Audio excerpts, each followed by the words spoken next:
Achampet BJP నేత Satish మాదిగపై suspension వేటు పడింది. పార్టీ వ్యతిరేక కార్యక్రమాలకు పాల్పడుతున్నారంటూ ఆయన్ను సస్పెండ్ చేశారు.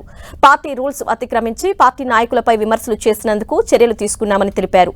ఉత్తర్వులు వెంటనే అమల్లోకి వస్తాయని బీజేపీ రాష్ట్ర ప్రధాన కార్యదర్శి ప్రేమేందర్ రెడ్డి చెప్పారు. అచ్చంపేట నియోజకవర్గంలో ఎమ్మెల్యే పోటీ చేసిన అయితే కొన్ని దుష్టశక్తులు ఆ దేవుడు కనడించిన కొన్ని దుష్టశక్తులు నా వెంబడి పడ్డాయి.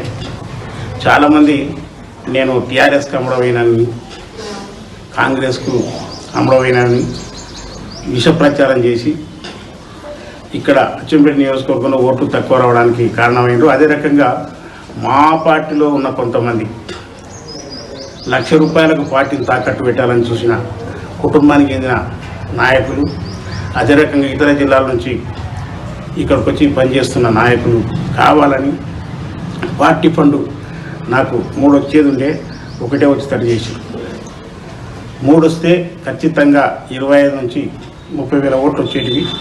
కానీ కావాలని రానియకుండా చేసి తక్కువ ఓట్లు వస్తే ఇతన్ని బీజేపీలో ఫెయిల్యూర్ చేయొచ్చు, ఎక్కువ ఓట్లు వస్తే రేపు ఎంపీగా నిలబడడానికి ఆస్కారం ఉంది, అడుగుతారని చెప్పేసి అని భయంతో కావాలని కొంతమంది కుట్ర చేసి నా మీద దుష్ప్రచారం చేసిండ్రు. సతీష్ మాది అమ్ముడు పోయేటోడు కాదు, నన్ను కొనేటోడు ఈ భూమిని ఇంకా పుట్టలేదు.